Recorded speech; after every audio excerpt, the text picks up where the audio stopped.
So Ron Swaffle, hello Danny, would you rather live in a big dog's mouth or have a little dog live in your mouth? Ron, great question. I'm going to go with I would rather a little dog live in my mouth, but where would it go to the toilet? I don't know. I could just spit that out, yeah. Bingo 11212, what has been the most memorable moment of your rugby career and how did it shape you as a player and as an individual? The most memorable moment for me in a club shirt was winning the league in 2021. I got to do it with all my family and my kids there watching me, so it was an incredibly special moment. They got to come on the pitch and I took the trophy home for my little boy Blake to wake up to in his bedroom. So yeah, that for me is my most special moment because it meant a bit more because of who you're doing it for.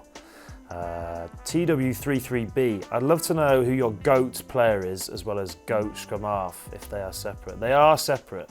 The GOAT player for me will always be the man I think who changed rugby, is Jonah Lomu. I think I managed to play against him once, home against Cardiff. I was about 17, managed to tackle him, and I've never been more scared in my life when he broke the line. He went down and almost ruffled my hair and picked me up and said, well done mate. So that for me is just the GOAT. The GOAT. He is the GOAT. He had a whole game named after him. He's the man. And one of the reasons I fell in love with rugby. GOAT scrum half for me, as someone else I got to work with, Justin Marshall. I loved watching him play as a youngster, and then at Leeds as well. He was the scrum half I got to learn off for a few years. So yeah, incredible to learn off him. Hamester Noir. Would you rather fight 10 Marcus Smith-sized Joe Marlers or one Joe Marler-sized Marcus Smith? Oh, that's tough, isn't it? I think I would do one Joe Marler-sized Marcus Smith. He's too nice, that kid. These young lads, they're not cut from the same cloth that we were, so I'd take one Joe Marler-sized Marcus Smith. I'll take him down easy. Sir Frankie Valentino, great name. Could you rank the top 3 of the best scrummies? Interesting.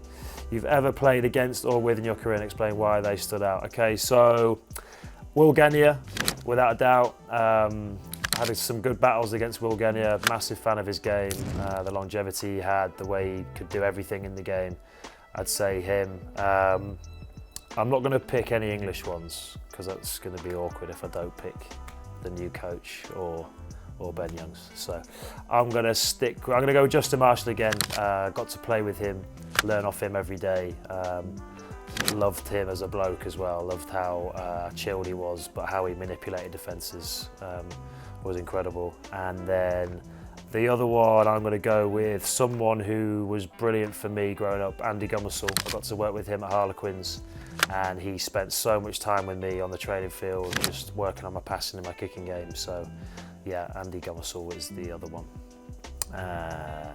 Not DMR. Also, how have the requirements for scrum half changed since you started? Any skill sets once considered secondary, which are now essential, or vice versa?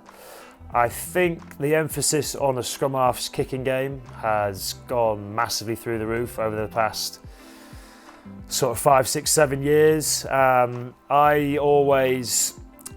our club, we didn't have a massive emphasis on kicking from 9. We kicked a lot from fly half. We had Nick Evans in the squad, so I'd box kick a few times in the game, but I think over the past few years it's become absolutely essential that the 9s put the ball on the money and their box kicks some of the best in the world. Richard Wigglesworth, one of the coaches here, Ben Youngs, have shown how it can win you titles.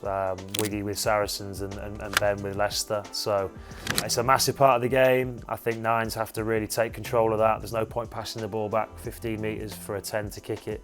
Your 9 might as well kick it and you get the best defence chase up there. So yeah, I'd say the kicking game probably the most important thing. Yo Danny.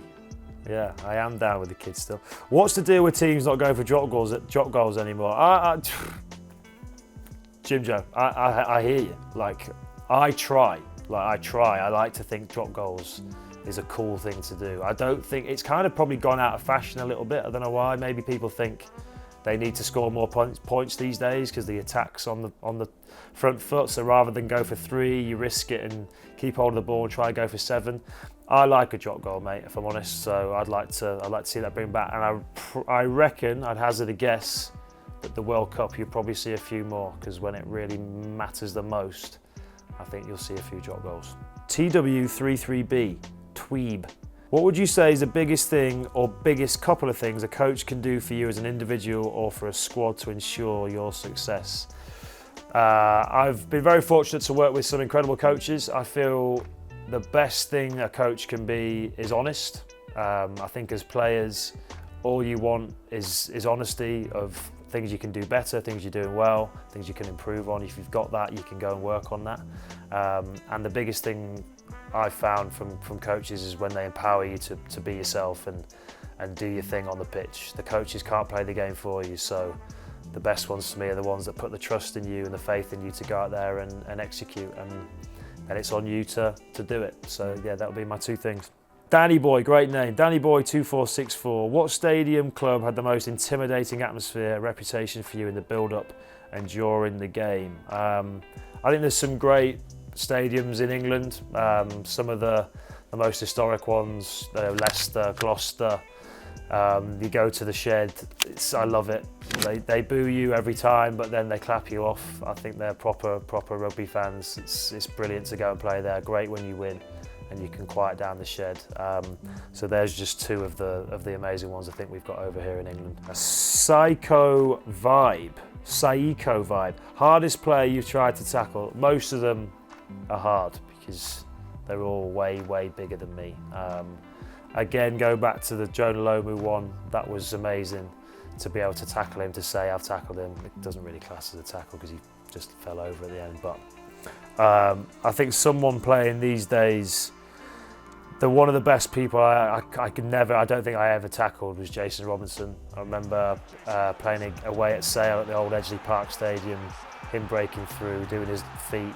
And I remember I just stood there in amazement, I think, like watching Jason Robinson, but then he danced around me and I hadn't moved before he was round and scoring a try. So I'd say that the smaller lads like Jason was just incredible to play against. I didn't touch him. JJBC 56, one of the scrum halves I coach has just been called up for his national team. What, if anything, can I do to help him prepare for the intensity of this? Also, he doesn't think he deserves his place. He absolutely does. How can we build his self-belief? I think the proof's in the pudding. If he's been called up to his national team, obviously someone thinks he's good enough, so he should believe in himself. I think in rugby as a game, you have to back yourself, especially as a 9. You're probably going to be a little bit smaller than everyone else. So use that to your strengths, get the big boys working hard for you, stand behind them if it kicks off. But back yourself, mate. You're doing incredible, so just keep going. Cruise Missile. Hi Danny, would you rather be de-aged 10 years but have to spend the rest of your career playing for Saracens, or retire tomorrow? I'll hang up the boots, I'm done. A Happy Badger. What advice could you give a fellow over 30 scrum half? Keep going, keep fighting the good fight for us. I feel like as a scrum half, you're like a fine wine, you just get better with age. So I think you learn a bit more about your body, you know what you need to do, you know how you can help the team a bit more when you get a bit older, so use that experience. Moriarty 04, how does your body cope with playing at the ripe age of 36? Are there any methods of recovery?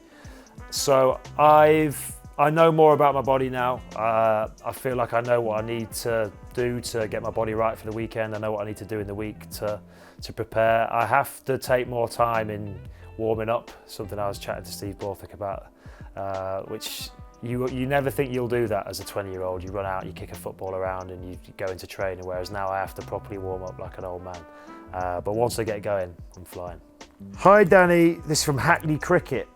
Hi Danny, who's the hardest opponent you came across? Also favourite win in your career and why? 2 questions, Hackney. Smart, put it into one. One of the hardest opponents I ever played against was Bakkies Botha. I remember playing for England against South Africa at home at Twickenham, and he didn't really liked many people. For some reason he decided to take it out on me that day, the smallest guy on the pitch. And he got me out of the bottom of a ruck one time, and I've never been hit as hard. I've never been more scared. So yeah, Bakkies Botha, I think. Favourite win in my career? For England, it would be the Grand Slam in 2016, scoring that try away in the Stade de France after we had a fair bit of heartache in Grand Slams before. So to do that was really special in front of the family. Sweaty Length 2007. Great name. Great name. Who are the fastest guys in camp? So there's some quick boys here. Obviously Henry Arundel, rapid. Caden Murley, rapid. Johnny May, you've still got there. Anthony Watson. God, I can't not name a few wingers now, can I? And then over 5 though, I'll still do them all day long at 36. It's actually embarrassing, but at 36 I would do all of them over 5-10 metres. Chris 4444421. Which England/Quins forward would make the next go of it if they had to play a full 80 minutes at scrum half? See, I don't think these big boys, they obviously have it tough. It's a different sport that they play to us, right? Different sport. What they have to do is incredible. But not one of them would last 80 minutes at scrum half. I'm sure of it. They wouldn't be able to. They wouldn't be able to get to a breakdown and whip a ball away for 80 minutes and speed a ruck ball under 3 seconds. It just wouldn't happen. So they would be taken off because they wouldn't be good enough to do it. So if I had to pick someone in the pack at Harlequins, it would be probably someone like Will Evans because he's as small as a 9 anyway, so he'd be all right and he's fit. MWMWMWMW98. Interesting name. Growing up as a 9, I looked up to Matt Dawson. Who did you look up to? Snap. MWMWMWMW98. Matt Dawson was one of my idols as well. Watching the 2003 World Cup. If he doesn't do that dummy to get that extra 10 metres, I don't think England maybe win the World Cup. Johnny maybe doesn't hit the ball that well on the drop goal. So yeah, Matt Dawson was a massive idol for me as well, and I got to know him fairly well, and he's been real helpful for me throughout my career. So yeah, Matt's a legend. Row EJL222. Some really interesting names here, isn't there? Hi Danny, how weird is Joe Marler in the locker room? He is strange. He is the weirdest person I think I've ever come across, but also the person I possibly love the most in rugby. The weirdness is just Joe. He's so unique. That's what I love about him. He doesn't care what anybody thinks. He just does Joe. So I'd like him to stay like that forever.